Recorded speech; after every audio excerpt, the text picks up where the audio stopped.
Farakka tiger ক্লাবের উদ্যোগে পালিত হলো ৭৮তম স্বাধীনতা দিবস। ফরাক্কা প্রফেসর সৈয়দ নুরুল হাসান কলেজের বিপরীতে রয়েছে এই ক্লাবটি।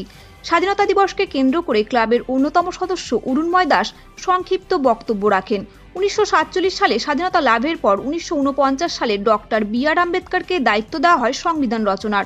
খুব দ্রুত সংবিধান রচনা হয়। তিনি ওড়িশার পরিযায়ী শ্রমিকদের কেন্দ্র করে বলেন, সকলের স্বাধীনতা রয়েছে প্রতিটি স্থানে যাওয়ার কাজ করার, কিন্তু দেখা যাচ্ছে শ্রমিকদের পরিচয়পত্র দেখে বিশেষ সম্প্রদায়ের মানুষকে সেখানে কাজ না করতে দিয়ে তাড়িয়ে দেওয়া হচ্ছে। তারই পাল্টা প্রতিফলন দেখা গেছে শামশেরগঞ্জে। সেখানে উড়িষ্যার গাড়ির নাম্বার প্লেট দেখলে সেগুলোকে দাঁড় করিয়ে দিয়ে নিপীড়ন করা হচ্ছে, যা কোনো মতেই উচিত নয়।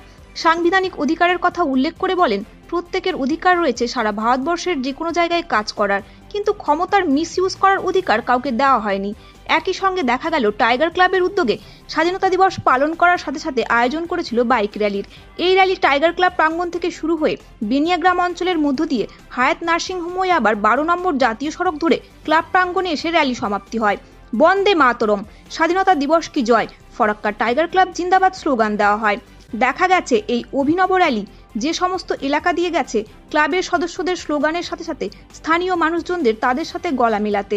আমরা দেখাবো সেই র্যালির কিছু অংশ এবং ক্লাবের সদস্যদের উৎসাহ উদ্দীপনা স্বাধীনতা দিবসকে কেন্দ্র করে। সেই সঙ্গে শোনাবো অরুণময় দাস আজকে তার বক্তব্যের মাধ্যমে এলাকার যুব সমাজ ও মানুষজনকে কি বার্তা দিলেন। আজ থেকে ৭৭ বছর আগে ১৯৪৭ সালের ১৫ই আগস্ট আমরা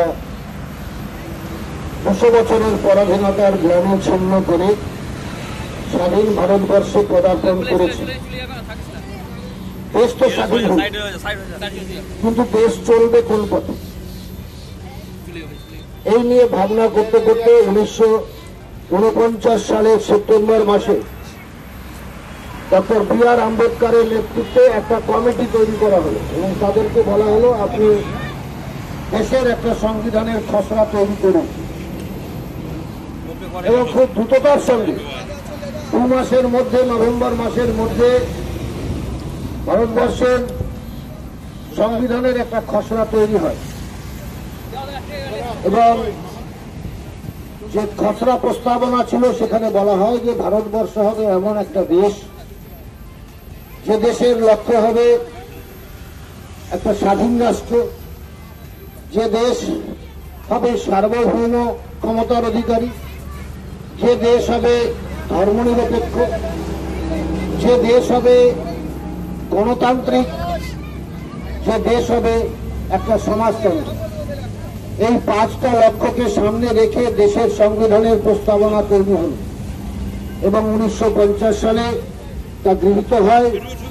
১৯৫০ সালের ২৬শে জানুয়ারি সেই প্রস্তাব, সেই সংবিধান ভারতবর্ষে কার্যকর হয়। আমরা অত্যন্ত উদ্বেগের সঙ্গে লক্ষ্য করছি যে স্বাধীনতার ৭৮ বছর পার করেও আমাদের সেই কাঙ্ক্ষিত স্বাধীনতাকে আমরা পেয়েছি। আজকে ভারতবর্ষের কোনায় কোনায় ধর্মান্ধতার রেখাচিহ্ন দেখা যাচ্ছে। বাংলাদেশে একটা ঘটনা ঘটলো কিছুদিন আগে, তাকে কেন্দ্র করে উড়িষ্যাতে একটা বিশেষ সম্প্রদায়ের মানুষের আইডেন্টিটি কার্ড দেখে তাদেরকে উড়িষ্যা থেকে তাড়িয়ে দেওয়া হচ্ছে। আবার সেই ঘটনার প্রেক্ষিতে পশ্চিমবাংলার মাটিতেও দেখছি, শামশেরগঞ্জ আমাদের বেশি দূর নয়, যে উড়িষ্যার গাড়ির নাম্বার দেখে তাকে দাঁড় করিয়ে সেই ড্রাইভারকে হেনস্থা করা হচ্ছে, গাড়ি ভাঙচুর করা হচ্ছে। অর্থাৎ একটা চরম উন্মত্ততা আমরা লক্ষ্য করছি। এই স্বাধীনতা আমরা চাই। আমাদের যে সংবিধান তার প্রথম পাতায় লেখা আছে, we are free but we are not free to do harm of others.